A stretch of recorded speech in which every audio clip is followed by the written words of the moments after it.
Hello and welcome to Back to Health. My name is Dr. Philip Corbin, and today we are going to talk a little bit from my heart to your ears.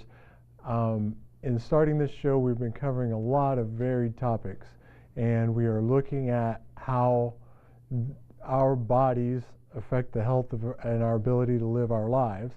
And the title of the show being Back to Health, I believe it is important for us to set the context of why we would say that our back actually leads to our ability to be healthy and or not healthy, and to kind of talk to you a little bit as if you were one of my patients in the office, and to give people a clearer understanding as to where we're coming from in talking about rehabilitative care and exercising and that type of thing.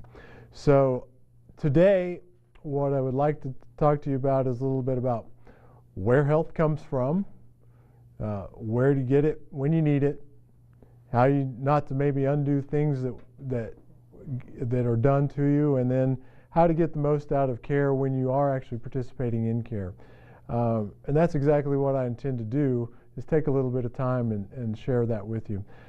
Additionally, I hope to be able to show you how trauma plus spinal neglect can lead to poor health. The 5 worst words that come into the office are, "I thought it would go away." You know, folks, common sense and reality just say that the only way to get something to get better is it's not going to get better until what's causing that problem is actually gone. So it's not going to get better if you just ignore it. It might go away for a while, but eventually you're going to have to deal with that underlying cause. So, I just mentioned trauma and spinal neglect, and I ask all the time, how does this spinal misalignment happen? What do we do to ourselves that makes this happen? And, we could spend an entire show talking about the thousands of ways that you can have spinal misalignment, but let's just kind of talk about a few things. Go back to, many times it happens in childhood. When I was in school and you were trying to impress that girl that sat in front of you in class, it was real funny to take that chair and yank it right out from under them, and they hit, bam, right down, tailbone onto the floor. Well, all that force and shock goes up through the spine and hits into the disc and the nerves and the ligaments and everything in that body. And so, misalignment can occur. I didn't say that pain had to happen or anything like that. So this can go on, and then later on in life we may have to deal with that. Or boys in football would be another classic example. I love the game, I've played the game many years, but just imagine the forces that go on when two people come together. The spine and the body is designed to handle a lot of forces, but I can guarantee you it was not designed. The neck was not designed to take a helmet upside of it. And so, this is some of the ways or accidents. Okay, we'll talk about. It's not just that 50-mile-an-hour tail-end collision. Or it can even be in these little fender benders. Okay, they've proven that soft tissue injuries can occur in these very, very 5-mile-an-hour or less accidents. Cars are designed so safely now that they have crumple zones. Well, what happens when the impact is so small that it doesn't crumple the zones where it's designed to crumple? Where does all that force get distributed? If you're sitting in a car and you have the little fender bender and the crumple zones don't crumple, where does that force go? Typically, it translates to the highest point in the car. The highest point in the car, besides the roof of the car, is where? About your head. What happens to a whip? When you take a whip and you flick it on one end, where does all the force go? It goes out to that end. So you can just imagine, even at a small impact, 5-mile-per-hour force, what kind of forces that the neck is absorbing. In the emergency room, they have a thing called lipstick sign for the ladies that are wearing lipsticks that come in after being in a motor vehicle accident. And what it is you'll have a mark on the front of a light-colored blouse down about the chest, and they'll be like, how did that get there? Well, if you can take your head and Now, I can't bend my head down that far, but you can just imagine how much force has to happen for it to come all the way over and actually be able to leave a mark on the blouse.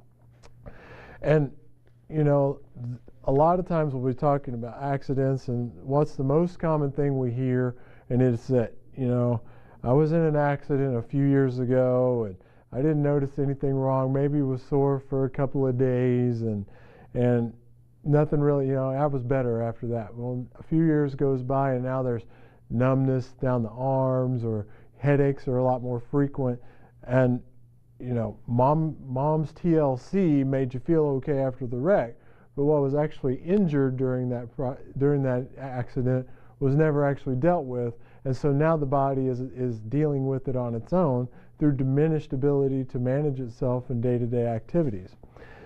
Okay, so let's give you a little bit of trivia maybe that you could use to impress your friends, okay? And maybe said a little bit about where we go from here, and that is, what is the most important organ in the body?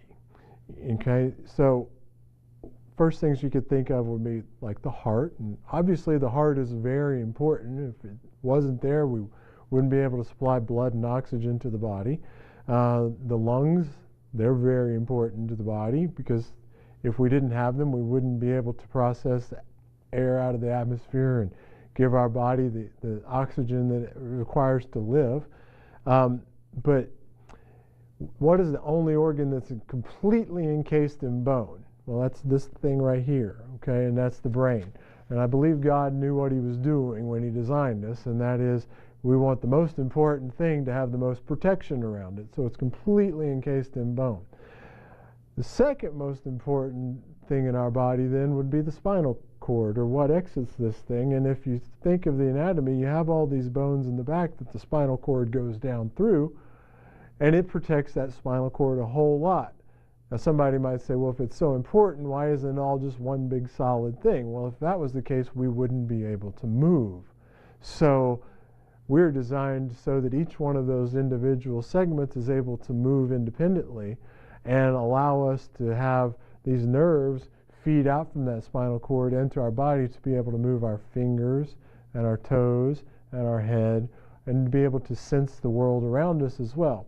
So not only is it mechanically giving our information of the musculature, but our five senses of smell, taste, hear, touch, vibration, all these things come in through that nervous system. So it's very important. So if we go back to the development of us as an individual, our mom and dads came together, two cells become one. These two cells then do their magical replication act of life, and one becomes two, and two becomes four, and four becomes eight, and eight becomes 16, and 32, and 64, and so on and so on and so on. Well, one of the very first things that's differentiated out of those stem cells that are in there is you get a black streak along through there, which is what is termed the primitive streak. And then a little more development goes on, and it becomes what's called the notochord. And that soon develops into what becomes the spinal cord and the brain. So as we are developing, that the brain and the spinal cord are the first two things to come into existence. That's before there's an eye or a heart or a big toe or anything else in our body, because it is the life force associated with the brain and the spinal cord that dictates to those cells what they are going to become, because genetically all the cells are the same. It is what happens from that life force where it differentiates itself to becoming what cell is needed for the body to develop. You know, every 7 years we're a new person. So the cells are constantly dying off. You know, ladies know a lot about things like exfoliation. Us men tend to not be so good about that, but they're doing it. Taking the dead skin off of the upper layer of the skin so that it allows the new skin to grow out from underneath.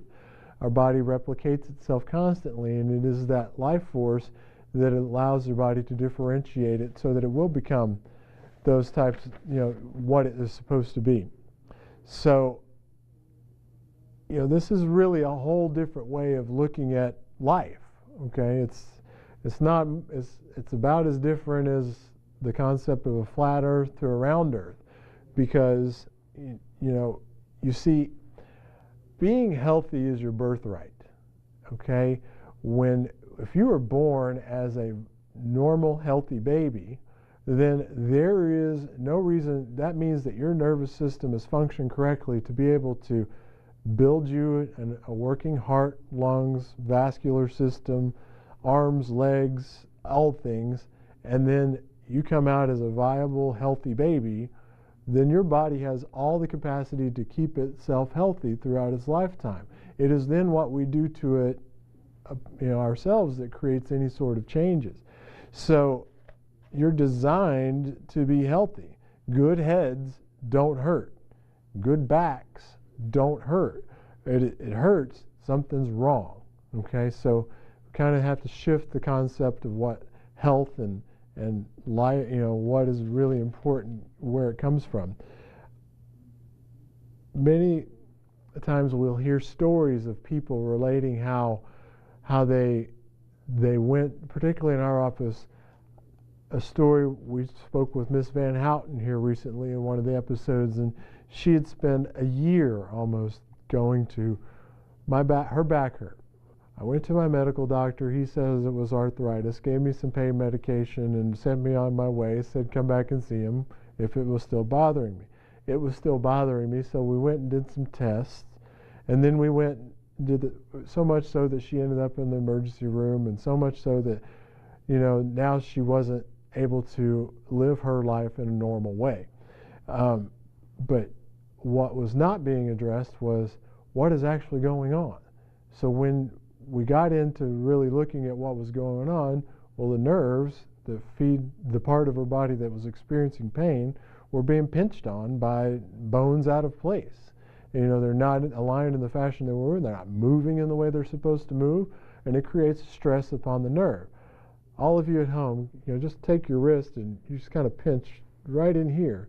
And if you sit and hold that for just a little bit, the next thing you feel is out in your fingertips will get a little tingly, and all you're pressing on is a little nerve, and pretty soon that becomes more and more tingly and more numb, and that's just putting a little pressure right here where the nerve goes into the wrist. Just imagine if it's a big sciatic nerve that comes out of the low back and affects the entire lower limb, how much discomfort and problems that a person could have. And not only are they not able to feel and give the information out to the body, but the body in the lower limb is not able to get that information back up into the central nervous system in the brain to let it know what's really going on. So when we talk about health, we really have to address how that nervous system is functioning, because it's truly the driver of the train and dictates to us about how we're able to live inside of the world that we experience on a daily basis. When we think about a tooth, if you will, during the decaying process, the tooth doesn't hurt. And I've been to the dentist quite a few times, and he's never told me when I had that cavity that he was getting ready to fill. He said, hey, you probably just ate a piece of candy the other day, and that's why that tooth is like that. No, what does he say? He says, well, this has been going on for quite some time. It only hurt when I was chewing that piece of candy the other day. And so our body is no different. The pain is a sign that it's too late. The change has actually occurred. And for us chiropractors, it is something that we have 4 huge frustrations that really leads to disaster for people when they start to look at regaining this health and allowing the nervous system to function appropriately by eliminating the interference to these things. One thing is I put off taking care of it, or I failed to check a problem when it happened. Hey doc, I fell we just lived through winter, and we had one this year that was as bad as I can remember in all the years I grew up in this state. And how many people slipped or fell, or maybe even didn't quite fall all the way. I just kind of slipped and caught myself on something. And, for a day or two I was sore, but I was okay. Well, now next thing you know, you go through the summer and you go into the fall, and you can maybe go out and rake leaves, and all of a sudden that area of your body that you slipped and fell there, it's now hurting 6 and 8 months later. It's putting it off and never actually seeing if something is really wrong is one of the biggest frustrations that we deal with. The other is covering it up. You know, oh, I just took a few ibuprofen. I had some leftover muscle relaxants from when I had this knee surgery years ago. I just take a couple of Advil and everything seems to be okay. Not really dealing with what the information the body is giving you. And this doesn't necessarily mean that you have to go and seek chiropractic care. It means that your body is giving you some information. Pain is a clue that something's going on. So we need to be a little more quiet, a little more still, and listen to that innate voice inside of us that's saying, hey, you hurt here. You need to deal with this. I'm telling you this for a reason. And quite often we just mask it, cover it up, put it off to the side because we're busy. We've got a golf game to go to. We've got to go to work. We've got kids to take care of. And life is happening. So we're just going to put this off to the side, and maybe we'll deal with it later, and maybe we won't.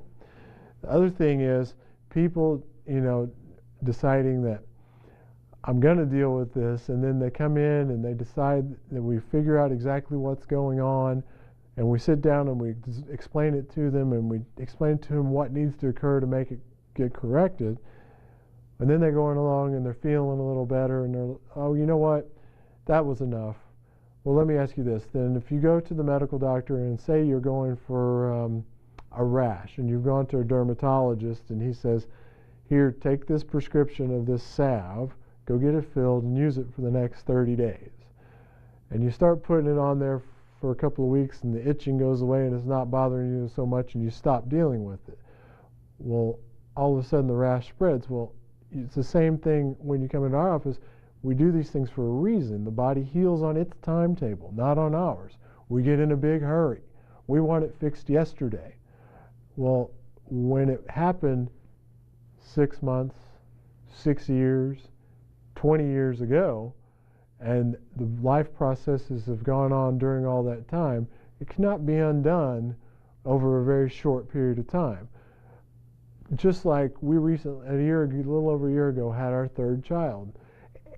My wife would have loved it to happen, but that healthy, beautiful baby boy did not occur in 4 to 6 months. The body had to have 9 months to deal with it. It's not our rules. It's the way the body heals itself. So the body is going to function on its own timetable. And so we can't hurry these things. We have to look upon it in an appropriate way, in a realistic way. I have a big exercise background, and so I like to relate it to that. If you decided that you wanted to become stronger or run faster or farther, or just, heck, be able to bend over and touch your toes for once, you wouldn't start doing it and expect to be able to, you know, lift more weights or run farther or faster or actually reach your toes in just a short period of time. You know that the body has to adapt accordingly. So you're going to give it time. The same thing happens when you start to deal with things on a rehabilitative basis.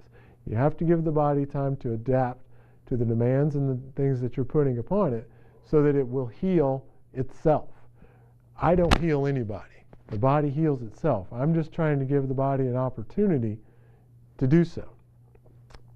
So there are kind of 4 principles that if you'll kind of think about them, well, it's 3 principles morphed into 4, but it will impress a healthier life onto you forever if you'll just kind of conceptualize a few things. And the one is, health is your birthright, and that there is no way you can comprehend all the things that are going on in your body simultaneously, even as you're sitting here watching this, or I'm sitting here talking to you. As we're doing this, my liver is going through over 40 functions to be able to metabolize the energies that are needed for that I can speak. My brain is controlling my ability to breathe. My heart is pumping blood, oxygen to the body. My legs are sensing where they are in space. All of this stuff is going on in a beautiful concert of coordinated activity, directly dictated upon by the brain. And if you have any question about whether or not that is actually where the life force comes from, we can go back to the era of when such things as, being put on a guillotine. Well, why do you think they cut the head off? They don't cut them off halfway through, because right here, life force gone.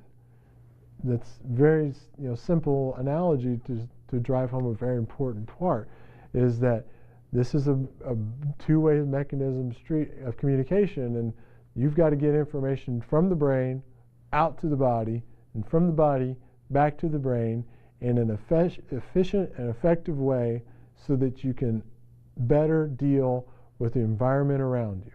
And any limitation upon that diminishes your life force and your ability to adapt accordingly. If we talk about how, well, if you can just kind of stop and think like a contractor a little bit, and mechanically speaking, you have to look at, if the wiring comes from here out, think of the circuit box in your house, one of those circuits breaks, the part of your house doesn't light up and none of the electricity works. It baffles me sometimes how people I had no idea that it was my neck causing my wrist to hurt. It's just the wiring of our body. It's no different than that. We are a physical being, and we exist in a physical world. And all of us at some point have at least heard some of the laws of physics, okay? And one of the primary laws in physics is every action has an equal and an opposite reaction. In other words, if I push something on this side, it's going to move out this way, or and then vice versa. So if something happens here, there's going to be something else happening here or in an opposite way. So those physical laws apply to us, internally, externally, in the environment that we live. So, that is something that we very much need to stop and think about. The nervous system does control, gives life, and coordinates every function in our body. Not only do we have nerves that affect that give our ability to move muscles and make us breathe and all, but you have an autonomic nervous system. And so say we talked about Miss Van Houten earlier and her low back thing. Not only do those nerves go and supply all the leg, but they also supply things that, I don't know, might be kind of important, like bowel and bladder function, stomach and that type of thing, to be able to process foods, so to be able to supply our health. And so all this falls under the nervous system control. So all these wonderful activities that our body is able to do all comes under the control of the nervous system. And, so if there's a heart issue, I guarantee you there's going to be something going on in the middle of the body, because that's where the nerves that supply the heart come from. If there's a lung issue, there's going to be nerves associated with that region of the body. Wherever the anatomy is, there's going to be something at that nerve.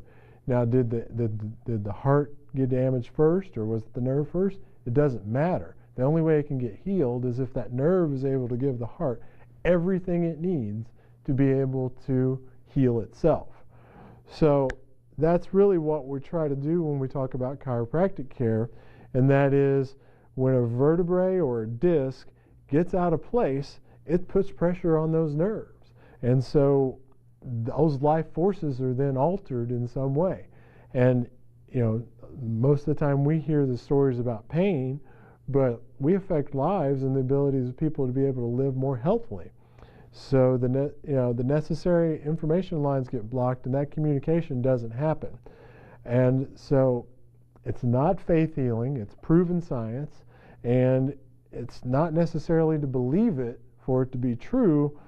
You just kind of have to let's put it this way. I could sit here and say I don't believe in gravity, but if I jump up, I'm going to come back down. It's just a principle that has to be lived by. So whether or not you choose to believe it is not the point. The point is it's proven science that can work, And eliminating that interference to the nervous system is critical to your health and your ability to live a more happy and healthy life.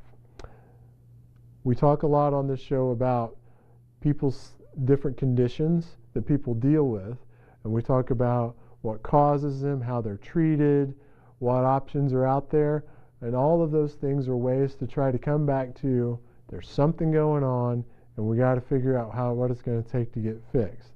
And ultimately, the primary driving force behind all of that is the nervous system. So that is integral to what we're trying to do. And when we talk about the exercise portions that we talk about on this show, primary to that is what is called the neuromuscular portion. And that is, if you've been injured, say in that car wreck, and you've got a neck issue, we not only have to get that refunctioning in a proper way, but we have to be able to teach the muscles to educate themselves to move in a better, more coordinated fashion so that you can maintain that health and that part of your body in a better way than you had previously. So it is very important when people stop and think about their back. It absolutely has a vital role in your ability to be healthy. And health truly comes from above down, inside out. And there's an innate force that runs through all of us that lets us know what's going on. If we'll stop and listen to it, our bodies will be a happier and healthier place because of it. Today we've talked a little bit about where health comes from, how to get it, and how to not undo some of the things we do, specifically and what chiropractic care is. In future shows, we're going to be talking about many different conditions and different aspects of people's lives that we've been affecting through chiropractic care and what they've experienced when they've gone out to try to deal with their health. What we're trying to do here is create a healthier community, and this is your format to be able to do so. So please call in, ask questions. We'll be happy to answer them for you. My name is Dr. Philip Corbin, and I thank you.